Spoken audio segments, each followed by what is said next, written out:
السلام عليكم ورحمة الله وبركاته، وأهلا وسهلا بيكم في حلقة جديدة لينا على القناة. لو أنت من التمانينات زي حالاتي وكنت بتهتم بالصوتيات، هتفتكر معايا كده زمان أيام الشرايط الكاسيت التقليد أم 2 جنيه ونص، وأيام لما كان الشريط الماستر ب10 جنيه. أكيد ساعتها حضرت الكاسيت السوني والكاسيت الباناسونيك أبو بابين والكاسيت طبعا الإيوة، اللي كانوا ساعتها وللأسف حلم صعب المنال لأي شاب بسيط عايز يشتري كاسيت. لكن احنا ساعتها ما كناش بنغلب، وكان ساعتها في بقى تقليعه جميله جدا بتاعت انك انت تجيب صندوق خشب وتجيب كاسيت بتاع عربيه وتجيب جوز سماعات بايونير وتحفر لهم في الصندوق وتعمل انت بايدك الشكل اللي انت عايزه، وتضيف كمان التوترات بتاعتك بقى وتدلع نفسك زي ما انت عايز.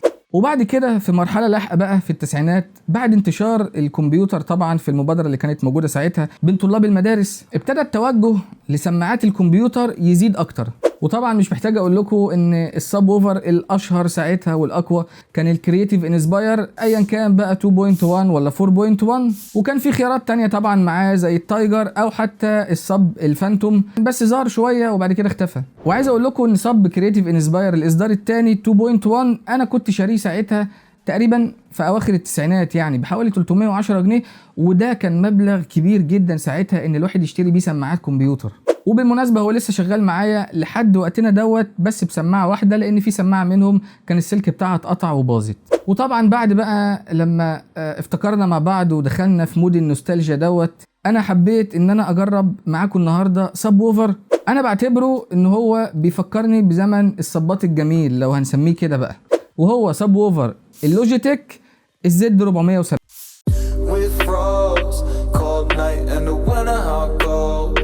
Sorry that I fall away sometimes. Sorry that I fall away sometimes. Yeah, yeah. The end. Got to end it all on the weekend. Sorry that I feel that way sometimes. Sorry that I feel that way sometimes. Oh, oh.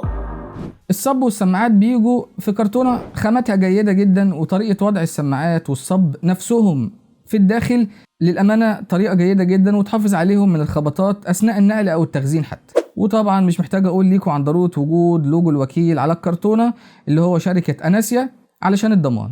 أول ما بتفتح الكرتونة طبعا بتلاقي تعليمات التركيب كلها وتعليمات التشغيل مرسومة عليها من الداخل. أول حاجة هتلاقيها جوه الكرتونة هو الكنترولر الجميل جدا ده.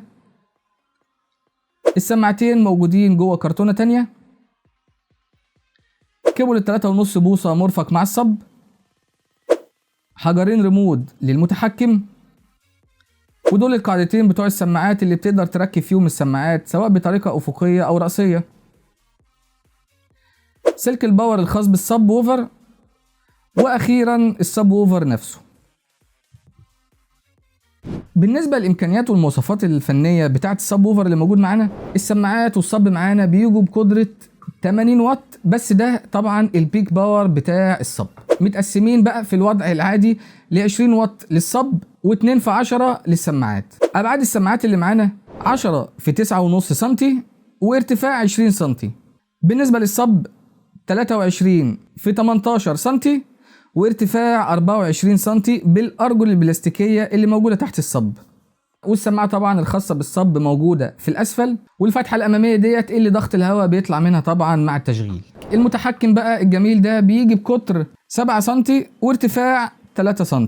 الباكج طبعا عامه بيجي داعم لبلوتوث 5، بتوصل السماعات طبعا اليمين والشمال بالصب من ورا، وبتوصل الصب بالكهرباء مباشر. ومن اكتر الحاجات اللي انا بحبها للامانه ان الادابتور بتاع اي جهاز الكتروني انا جايبه ما بحبش ان انا اشوفه قدامي، ودي كانت حاجه من الحاجات اللي مضايقاني الصراحه في الصب الكرييتيف اللي انا قلت لكم عليه في اول الحلقه، لان هنا الادابتور داخلي مش باين قدامك، ما بيديش بقى اسلاك على الفاضي، لا يا دوبك السلك بس اللي بيتوصل من الصب للكهرباء مباشر، وبتقدر تربطه باي جهاز بلوتوث بكل سهوله عن طريق انك انت بتضغط على الزر المخصص لكده في ظهر المتحكم. السب ووفر دوت من مميزاته ان هو بيديك تنوعيه في عدد وكيفيه تشغيل الصب ده مع اكتر من جهاز في وقت واحد، بمعنى انك انت ممكن توصله على شاشه تلفزيون مثلا عن طريق كيبل 3.5 بوصه، وتوصله على الموبايل بتاعك عن طريق بلوتوث، وتوصله على الكمبيوتر الخاص بيك او اللابتوب عن طريق وصلة الميكرو المتواجدة المنفذ بتاعها طبعا خلف السب ووفر، وبتقدر تتنقل بكل سلاسة وسهولة ما بين الثلاث اجهزة اللي انت مشغلهم على الصب عن طريق الزرين اللي متواجدين اسفل الكنترولر. واحد منهم بينقل ما بين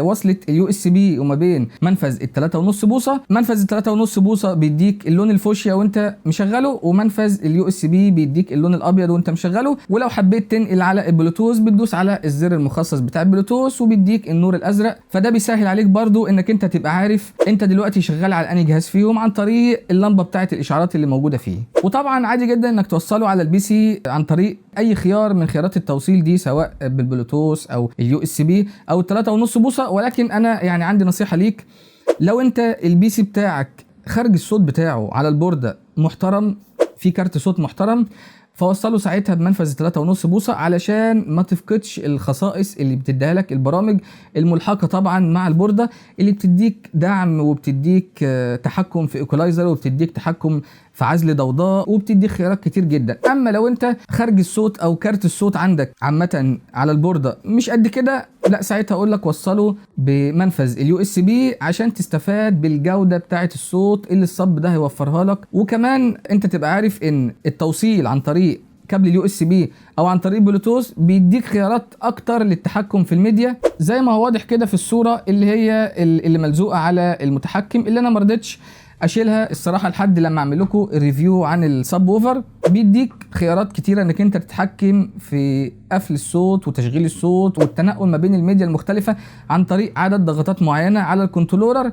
ودوت ما بيحصلش مع كيبل ال3.5 بوصه، ولكن بيحصل بس مع وصله اليو اس بي او التوصيل عن طريق البلوتوث. ومع اي جهاز انت موصله عن طريق اي خيار من خيارات التوصيل بتقدر تتحكم في درجه الصوت انك تعلي او توطي عن طريق البكره، وبتقدر تتحكم كمان في درجه البيز عن طريق انك انت بتضغط على المتحكم لمده ثانيتين بتسمع صوت صفاره صغيره في الكمبيوتر، وبتقدر بقى تلف البكره يمين او شمال علشان تعلي او توطي البيز مش الصوت، وبتدوس مره تانية علشان تقدر تتحكم في الصوت مره تانية، وتكون انت كده خلاص ظبطت البيز والصوت بتاعك. بالنسبه لتجربه الصوتيات اللي انا خدتها مع استخدامي للسب ووفر، عايز اقول لك انك انت للوهله الاولى واول لما بتوصل السب ووفر حتى بالكهرباء وبتسمع النغمه اللي بتشتغل في اول تشغيل السب ووفر، بتحس فعلا انك انت ما رميتش فلوسك في الارض، وان انت خدت مقابل كل جنيه دفعته في السب ووفر ده.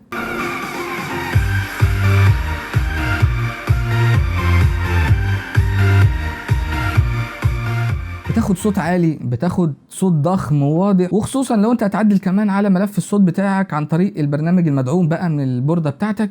اداء الصب والسماعات مع الافلام اللي الجودة بتاعتها عالية ممتاز لابعد الحدود، مع الالعاب ممتاز، مع الميوزك اكتر من ممتاز، وخصوصا طبعا لو انت من محبين البيز، لان تجربة البيز اللي بيقدمها الصب هنا تجربة رائعة جدا. بتاخد بيز عالي جدا، بتاخد بيز قوي، بتاخد بيز ناعم، بالاضافه كمان انك انت بتقدر تتحكم فيه، انت عايز تعليه على الاخر، عايز توطيه، مفيش اي ديستورشن خالص في الصوت، مفيش نغمشه، مفيش زن، مهما عليت او وطيت الصوت ما بتلاقيش نشاز في الصوت، لا الاصوات كلها واضحه معاك بشكل ممتاز جدا. وطبعا التجربه الممتازه دي بيدعمها بقى كمان السعر بتاع الصب، اللي هو كان وقت تصوير الحلقه ديت بيتراوح ما بين 1700 جنيه و2000 جنيه. وطبعا هسيب لكم لينكات الشراء الموثوقه للصب دوت على الجروب بتاع التليجرام مع الاشعار بتاع الحلقه دي، وما تنساش طبعا تنزل تشترك فيها دلوقتي. فالخلاصه بقى بتاعت استخدامي او تجربتي للسب ووفر دوت، اقدر اقول لك ان انا ارشحه ليك وبكل قوه،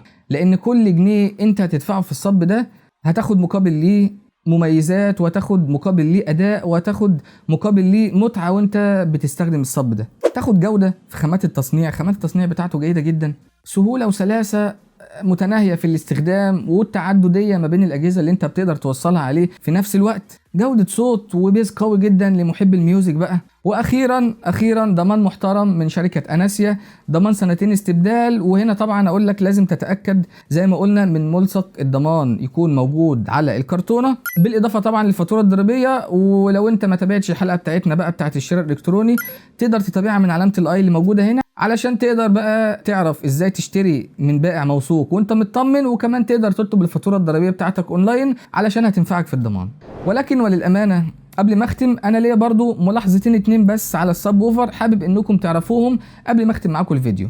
السب ووفر والسماعات دي مش مخصصة للإيديت الاحترافي، والمقصود هنا بالإيديت الاحترافي انك انت تكون محترف صوتيات، بتعمل إيديت دقيق جدا لصوتيات، فمحتاج حاجة تبين لك كل طبقات الصوت، كل الليارات اللي انت بتحطها مثلا في فيديوهات وانت بتعمل لها مونتاج. لان لاحظت ان الطبقه بتاعت البيز خصوصا لو انت معليها على الاخر طبعا زي ما انا عامل كده، بتطغى على بعض الطبقات التانية اللي موجوده في الملف الصوتي، ودي انا لاحظتها وانا بعمل اديت لفيديو على اليوتيوب. فانا طبعا بضيف ميوزك في الخلفيه وبعمل لها فيد علشان تبقى في طبقه تانية غير طبقه صوتي.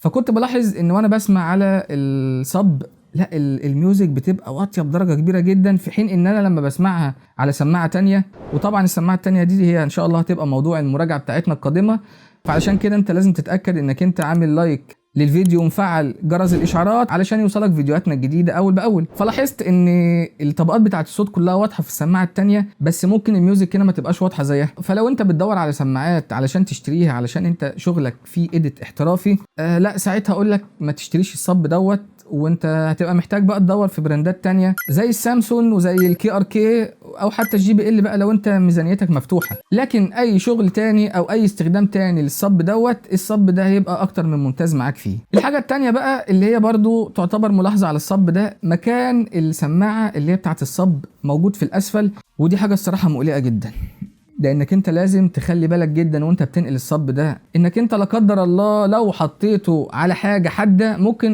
الصب يتخرم وساعتها السماعه تبوظ، واعتقد طبعا ان حاجه زي كده تخرج من الضمان، اصلا مش هتبقى داخل الضمان او حاجه. فكنت اتمنى ان يبقى فيه كفر معدني، كفر بلاستيكي مخرم حتى محطوط على السماعه ديت، بحيث يديله امان اكتر من كده، والواحد ما بقاش قلقان بس مع النقل بتاعه يمين وشمال. بس كده، ودي كانت طبعا نهايه حلقتنا النهارده. اتمنى انها تكون عجبتكم، واتمنى انكم تدعموني بلايك وشير للفيديو علشان يوصل لاكبر عدد من المشاهدين، وتتابعونا على مواقع التواصل الاجتماعي الفيسبوك بيج والانستجرام بيج، وتشتركوا في قناتنا على التليجرام اللي بننزل عليها العروض والكوبونات المختلفه اول باول. كان معاكم خالد سامي، اشوفكم على خير في فيديوهات قادمه لينا ان شاء الله. مع السلامه.